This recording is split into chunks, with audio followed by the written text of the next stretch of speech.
Hello बच्चों, तो last video में बेटा हम लोगों ने पढ़ा था अबाउट द ग्रेविटेशनल फोर्स कि ग्रेविटेशनल फोर्स क्या होता है, किसके प्रपोर्शनल है, किसके इन्वर्सली प्रपोर्शनल है, किसके डायरेक्टली प्रपोर्शनल है, किस फिजिकल क्वांटिटीज़ के।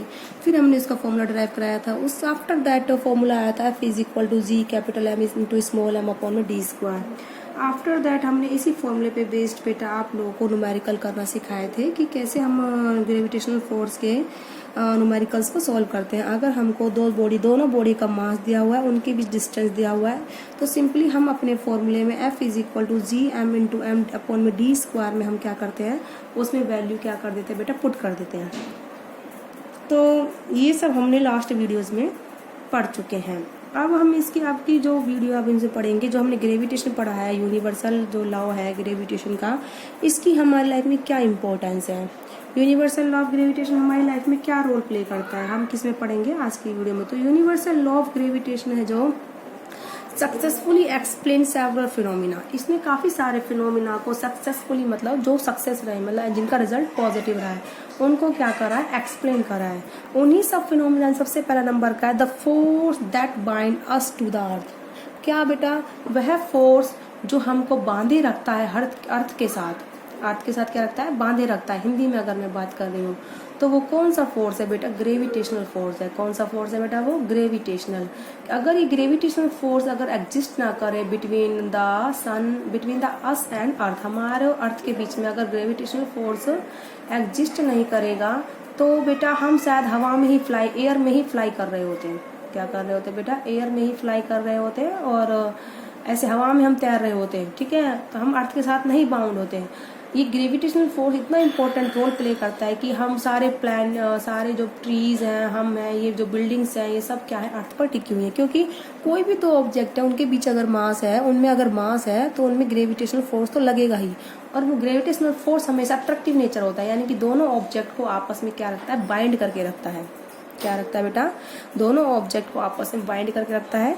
तो ये सबसे बड़ा एक्सप्लेनेशन क्या आती है, हम जो आज अर्थ के साथ बाइंड है वो किस वजह से है बेटा, ग्रेविटेशनल फोर्स की वजह से है।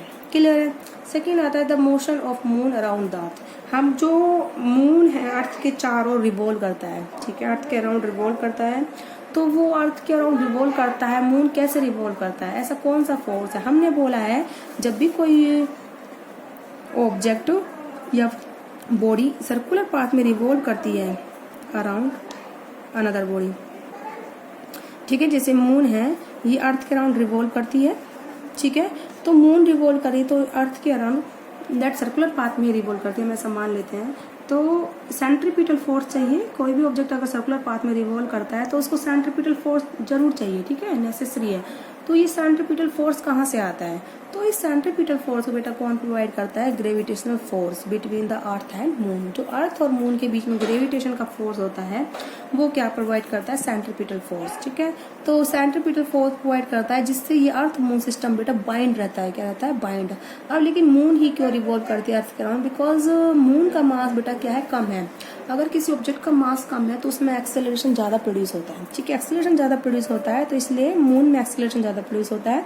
तो मून जो है अर्थ के अराउंड बेटा क्या करता है, रिवॉल्व करता है। ओके बेटा, तो ग्रेविटेशनल फोर्स की वजह से ही मून अर्थ के अराउंड रिवॉल्व करता है। तो थर्ड जो एक्सप्लेनेशन थी, इम्पोर्टेंस थी, वो यह था कि motion of planet around the sun. Gravitational force universal law of gravitation ने क्या एक्सप्लेन करा था, प्लैनेट का motion around the sun. The motion of planet around the sun.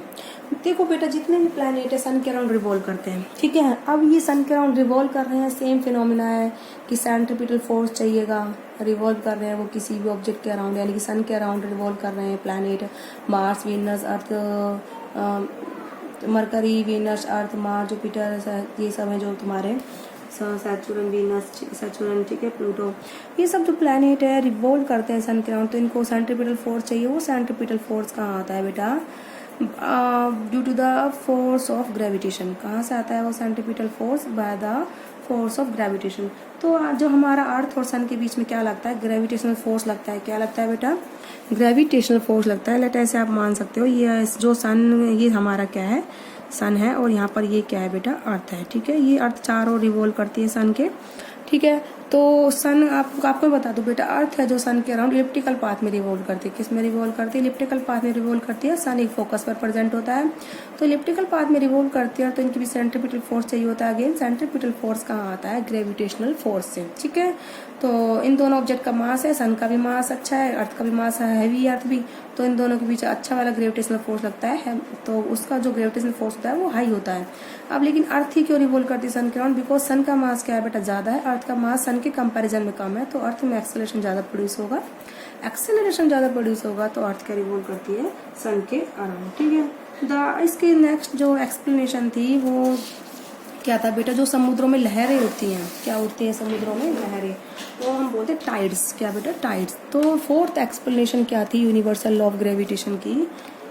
Fourth थी the tides due to the moon and सन।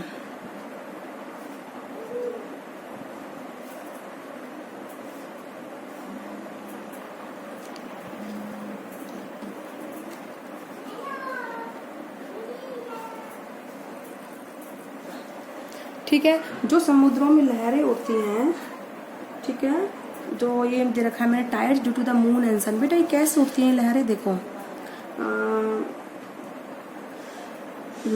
जैसे ये हमारी बेटा क्या होती है? अर्थ है, ये हमारी क्या है बेटा? यहाँ पे सेंटर प्लेट हमारी अर्थ है, ठीक है, और ये हमारा क्या है? मून है। ठीक है, अब मान लो इस पोर्शन, ये जो हमारी अर्थ है, इस पोर्शन पे क्या है? वाटर है। ठीक है, जब मून इसके सामने आएगा तो बेटा हमारे अर्थ पे चारों जगह तो पानी नहीं है कि पूरी अर्थ पर पानी है, कहीं कहीं पर पानी है जैसे, तो मान लो इस पोर्शन पे यहाँ पर क्या है? अर्थ पे पानी है। ठीक है, तो जब मून ऐसे इस तरह से रिवॉल्व कर रहा है, मून रिवॉल्व करते करते करते करते यहाँ पर आया सामने जहाँ पानी है, समुद्र है जहाँ पर बड़े बड़े, तो जैसे ही मून और समुद्रों के सामने आता है तो क्या होता है? इनके बीच ग्रेविटेशनल फोर्स लगता है, तो वाटर जो है यहाँ पर और मून के बीच क्या लगता है? Gravitational force. तो ये ग्रेविटेशनल फोर्स से वाटर क्या होता है? मून की ओर अट्रैक्ट होता है। ठीक है, अब मून का मास ज्यादा है, वाटर का मास कम है, तो मोशन में कौन आएगा? वाटर। तो वाटर मोशन में आता है तो पानी कहाँ खिंचता है? मून की ओर, तो ऊपर की ओर खिंचता है पानी, तो उसको हम क्या बोलते हैं? लहरें उठ रही हैं। क्या होता है? तो इतनी बड़ी बड़ी ऊंची ऊंची लहरें आती समुद्रों में, जैसे ये मून है, ये बेटा अर्थ है। ठीक है, इस तरीके से लेट ये अर्थ है, और यहाँ पर जो ऐसे मून रिवॉल्व कर रहा है इसके चारों ओर, क्या करता है बेटा? मून रिवॉल्व करता है। अब ये जैसे हमारा इस तरीके से मून रिवॉल्व कर रहा है अर्थ के चारों ओर, ये अर्थ है, तो अब मान लो इस पोर्शन पे वाटर है, तो मून रिवॉल्व करते करते करते करते यहाँ सामने आया, तो ये मून क्या करेगा? इस वाटर को अट्रैक्ट करेगा ग्रेविटेशनल फोर्स से, तो पानी का मास कम होता है, तो वो क्या मोशन में जाता है, मोशन में आता है तो ऊपर उठता है, तो हम उसको क्या बोलते हैं? कि लहरें उठ रही हैं। क्या उठ रही हैं? लहरें। तो इस तरीके से क्या होती हैं? लहरें उठती है समुद्रों में। ठीक है, due to the gravitational force. अब इसके बाद आता है बेटा आपका नेक्स्ट टॉपिक आता है फ्री फॉल। क्या आता है बेटा? आपका नेक्स्ट टॉपिक आता है फ्री फॉल। फ्री फॉल क्या होता है? ठीक है, आपको वर्ड ही बता रहा है कि ये फ्री फॉल की बात हो रही है, यानी कोई भी ऑब्जेक्ट फॉल हो रही है और उस पर कोई अदर एक्सटर्नल फोर्स नहीं लग रहा, मतलब वो फ्रीली क्या हो रही है? नीचे की ओर गिर रही है। ठीक है, अर्थ की ओर, तो उसको हम क्या बोलते हैं बेटा? Free fall. क्या बोलते हैं उसको हम? Free fall. तो फ्री फॉल के कई एग्जांपल्स हैं। ठीक है, कि many examples of free fall. मान लो आप अपनी छत पर खड़े हो, ठीक है, घर की छत पर खड़े हो, और आपने पत्थर नीचे फेंका, तो जो अगर उस पत्थर को बीच में कोई कोई और हाथ ना लगाए, तो जो पत्थर नीचे अर्थ की ओर आ रहा है अकेला, तो उसको हम क्या बोलेंगे? कि स्टोन क्या कर रहा है? Free fall. क्या कर रहा है बेटा? Free fall. अब जैसे मान लो ये हमारी फर्श है और यहाँ से हमने कोई स्टोन डाला नीचे, तो वो डाउनवर्ड आता है। तो डाउनवर्ड क्यों आता है? क्योंकि अर्थ उस स्टोन को क्या करती है? अट्रैक्ट करती है। क्या करता है? अर्थ उस स्टोन को अट्रैक्ट करता है, तो वो डाउनवर्ड आता है। अट्रैक्ट किस वजह से करता है बेटा? अर्थ उस स्टोन को ग्रेविटेशनल फोर्स की वजह से। किस वजह से करता है? Gravitational force. तो जो कोई ऑब्जेक्ट फ्रीली फॉल करती है, मतलब उस पर कोई और फोर्स नहीं है, ये अर्थ है और ये स्टोन है। ठीक है, लेट ये स्टोन है, तो इस तरीके से हम इसको फॉल करते हैं। ठीक है, वो नीचे की ओर आता है। किस वजह से आता है बेटा? ग्रेविटेशनल फोर्स से वो नीचे की ओर आता है। ठीक है, तो इसको हम क्या बोलते हैं? Free fall. तो इसमें भी हम समझाएंगे कि फ्री फॉल किस तरीके है। बहुत एग्जाम्पल। आप मान लो अपने घर की लेट हो, कोई भी आप 10वीं मंजिल पर खड़े हो, वहां से आपने कोई पत्थर फेंका, ठीक है, पत्थर आपने हाथ से छोड़ा तो वो नीचे की तरफ आएगा अर्थ की ओर। अर्थ की ओर क्यों आया? क्योंकि अर्थ क्या करता है? उस स्टोन पर ग्रेविटेशनल फोर्स लगाता है। क्या लगाता है? ग्रेविटेशनल फोर्स लगाता है। मान लो जैसे ये आपकी अर्थ है, ये कोई भी स्टोन है, ठीक है। अब ये आपने 10th मंजिल से कराया, तो ये अर्थ क्या करेगी, इस स्टोन को डाउनवर्ड क्या करेगी, क्या लगाएगी, ग्रेविटेशनल फोर्स। क्या लगाएगी बेटा, ग्रेविटेशनल फोर्स।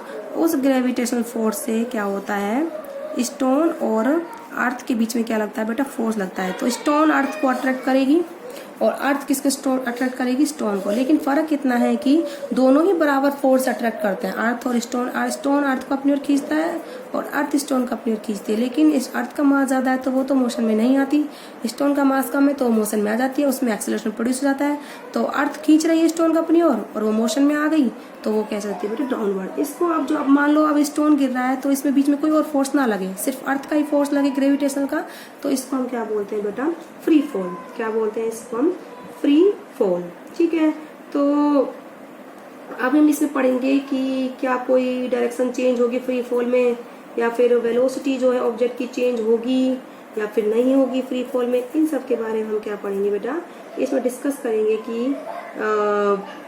अब मैं आपको बता दूं, फ्री फॉल में बेटा जब भी क्या होता है, अर्थ को अट्रैक्ट करते हैं किसी भी ऑब्जेक्ट को, तो उसकी वेलोसिटी बेटा क्या होती है, चेंज होती है। ठीक है। बट डायरेक्शन चेंज नहीं होती। अब डायरेक्शन चेंज नहीं होती बट वेलोसिटी चेंज होती है। अगर वेलोसिटी चेंज होता है तो बेटा क्या प्रोड्यूस होता है, एक्सेलरेशन। क्या होता है बेटा, एक्सीलरेशन। ठीक है।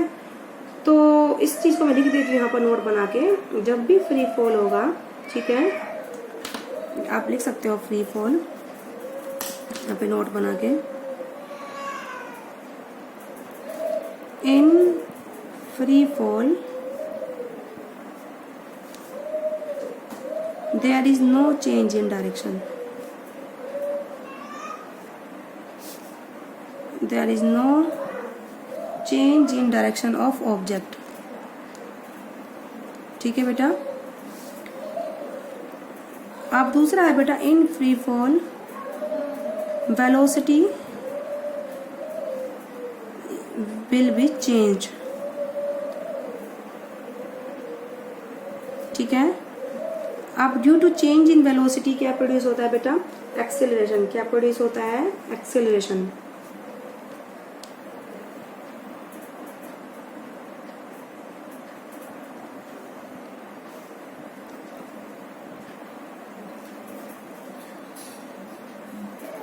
तो बेटा ये सब पॉइंट्स हैं और डिटेल में एक फ्री फॉल का हम बताएंगे किस तरीके से होता है। अब इसको आप लिख सकते हो, in free fall acceleration produced due to earth gravitational force।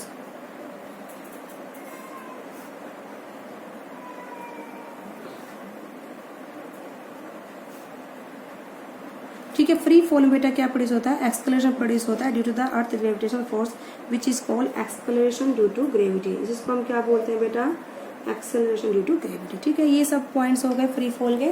तो आई होप आप लोगों को समझ में आए होंगे। ओके बेटा।